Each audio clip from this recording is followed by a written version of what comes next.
Welcome back to Studio Life, everybody. Today we're looking at something new from Pulsar Modular. Not Pulsar, but Pulsar Modular. And it is the Q Sahara, which is their feed-forward recoil compressor. Let's find out. Is it?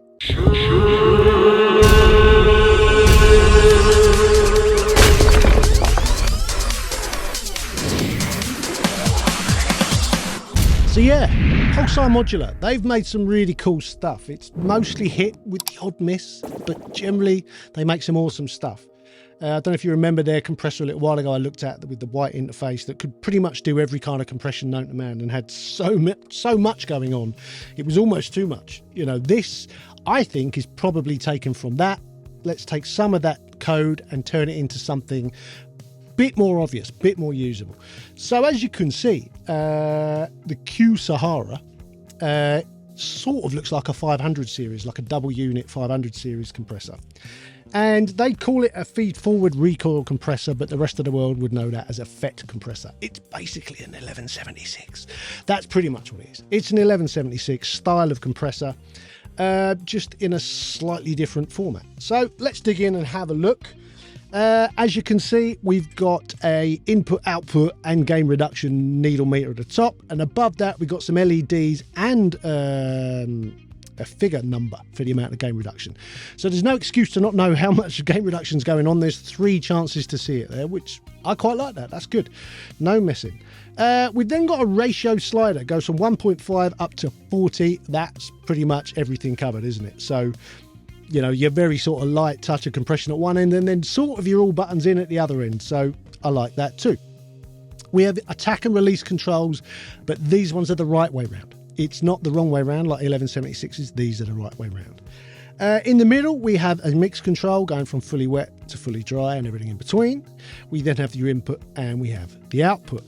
At the bottom, we have a side chain high pass, which is handy to have. Obviously, you can go off, starts at 10, goes all the way up to 350. Really useful. Need that on the compressor, I think.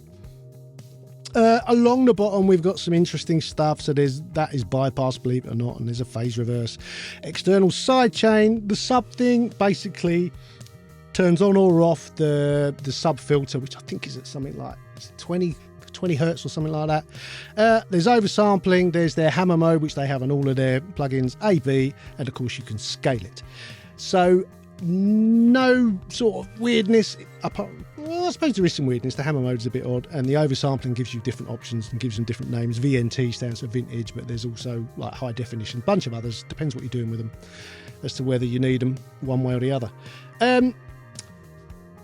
I quite like the look of it. I like the fact that it's in this format. Then, you know, no one ever wants to see a 19-inch strip on the screen. That's just an annoying way to deal with the screen real estate. So I don't mind this. I think it looks all right. The fact that it is specifically feed-forward compression, I think is really interesting. Feedback compression, for those that don't know, means that the compressed signal gets fed back into the compressor again, and it goes round and around the more you dial it up. Feed-forward compressor doesn't do that. It just goes through once and then keeps going. What else can we say? That's about it. It doesn't really do anything else other than FET compression in the feed-forward style. Maybe they should have called it something to do with 1176 to make it a bit obvious. I think people might not realise what it is, which would be a shame because I think it's good. Listen to the demo at the end. We've all heard of 76. We all know what a FET compressor sounds like. But I think this is a really good one, and it's well worth checking out. Demo, all Pulsar Modular stuff has 15-day demos.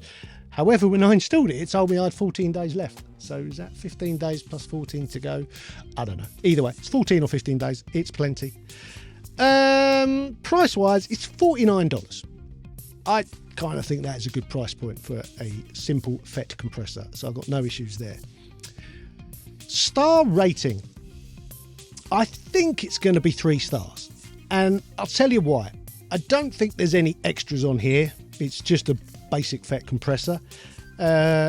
Maybe you could argue the hammer mode and the sub filter, maybe that's extras. It's not really particularly exciting extras, is it? But I just think there's so much competition out there which will let you run it in mid-side and do kinds of other stuff. Maybe there's some EQ and some filters on there that just make it a bit more usable. But it's solid. It sounds great. You'll see from the demo there's nothing wrong with it. $49, it's pretty fair, but 3 stars is where I'm going. Anyway, there you go. Pulsar Modular, Q Sahara, nice sounding feed-forward FET compressor. Anyway, if you could like the video, that really helps. If you could like the channel, that helps even more. Like the channel, subscribe to the channel. That's what we want. There's the Instagram, which is Mixdown Mastering. Go and see what I get up to for the rest of the week. Then there's the website where we've got the top 5 plugins, and there's courses on mixing and mastering, and you can book me to do mastering or sometimes mixing or whatever else you need. Anyway, that's all for now. See you next time. Adios, people.